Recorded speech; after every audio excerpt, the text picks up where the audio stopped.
I got Christina from Breitbart on the phones. Do I understand that? Yes, thanks so much for doing that, Sean. Two questions.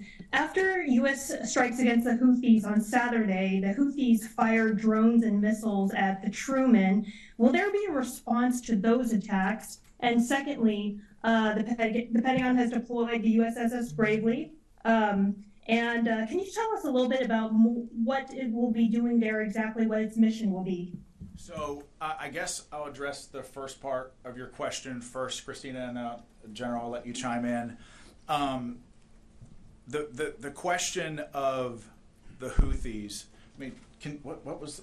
Remind me what the first part of your question was, Christina. The shots we took at the... Yeah. Will there be a response to the Houthi attacks on the Truman? Sorry, it was that I got you. So first of all, we did get reports of the Houthis firing ballistic missiles and some one-way attack drones against U.S. forces in the region. Those attacks were largely ineffective and didn't come anywhere near U.S. forces in the region. Again, the commanders in command of those vessels were, they were completely on point with regards to defending. They were not effective attacks.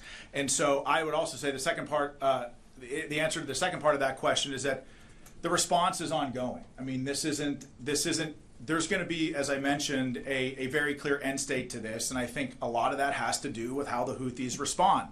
Firing at U.S. military personnel in the region and shooting at our ships and shooting at our drones and putting American lives at risk is not a good way to end this conflict. The Houthis could stop this tomorrow if they said, we're going to stop shooting at your people. But they've clearly chosen not to do that.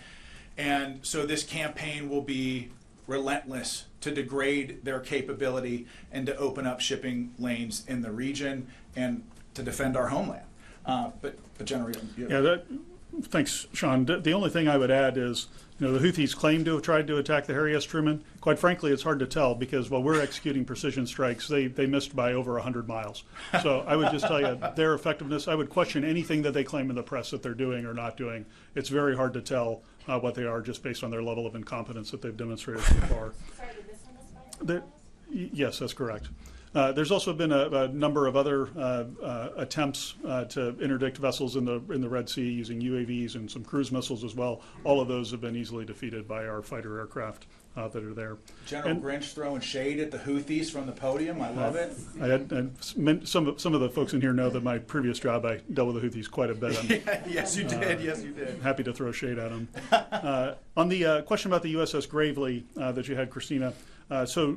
She's deploying under General Guillot, the commander of U.S. Northern Command's authorities for maritime homeland defense missions. She'll go down, as Sean mentioned, into the Gulf of America and surrounding areas and be involved in the interdiction mission for any of the drugs and whatnot that are heading in. It'll be partnered very closely with the United States Coast Guard. We won't share, of course, her actual scheme of maneuver here, but know that that's the mission that she's going down there for, and we look forward to seeing what she can do.